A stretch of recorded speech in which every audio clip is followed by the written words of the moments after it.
This is me. This was me. This is me when I met Jeffrey Epstein. This is me when I met Jeffrey Epstein.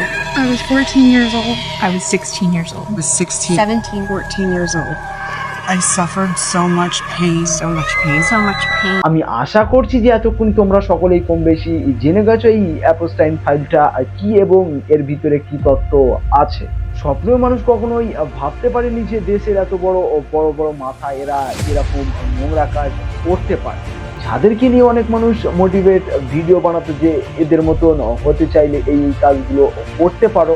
যাদেরকে মানুষ idol মনে করতো তাদের চরিত্র একটা কুত্তার থেকেও জঘন্য চরিত্র। আমাদের মতন যারা ইয়ং জেনারেশন আছে তারা ভাবতো বড় হয়ে ওদের মতন হবে, আর যখন এই অ্যাপস্টাইন ফাইলটা প্রকাশ পেল তাদের চরিত্রগুলো দেখে একটাই কথা মনে হচ্ছে, অনেকেই বলা করছে যে এই ফাইলটায় নাকি মোদিজির নাম নেই, তো এই ফাইলটা একটু ভালো করে লক্ষ্য করো।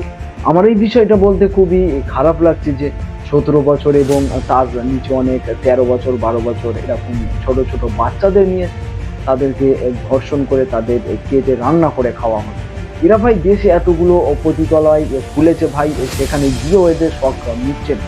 যে কোনো মানুষই শিশুদেরকে ভালোবাসে এবং এরা দেশের একজন আইডল হিসাবে নিজেদের দাবি করে বা মানুষ এদের আইডল মনে করে, কিন্তু এদের চরিত্র যে এতটা জঘন্য সেটা মানুষ কখনো কল্পনাও করে। এদের নজরগুলো এতটাই খারাপ যে বাচ্চাদের উপরে নজর করছে এদের। তো এই বিষয়টা নিয়েই অলরেডি আন্দোলন শুরু হয়ে গেছে। এই বিষয়টা আমার খুবই ভালো লাগলো। আমি চাই যে এই খারাপ কাজের সাথে যারা জড়িত আছে অবশ্যই তাদের শাস্তি পাওয়া উচিত।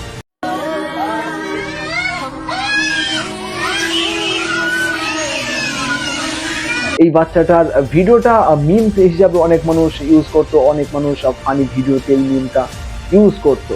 মানুষ এই ভিডিওটা নিয়ে অনেক মজা ঠাট্টা করেছে, কিন্তু কেই জানে এই ভিডিওটার পিছনে এত বড় রহস্য লুকিয়ে আছে।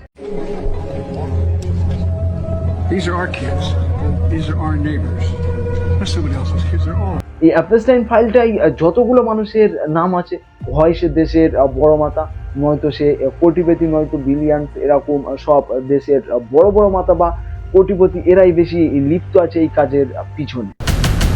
এমনকি আমাদের ইন্ডিয়ার প্রধানমন্ত্রী পর্যন্ত এই কাজের সাথে যুক্ত আছে। যাদেরকে দেশের আইডল মানা হতো তারা দেশের বাচ্চাদের সাথে এরকম দিন অত্যাচার করেই চলেছে।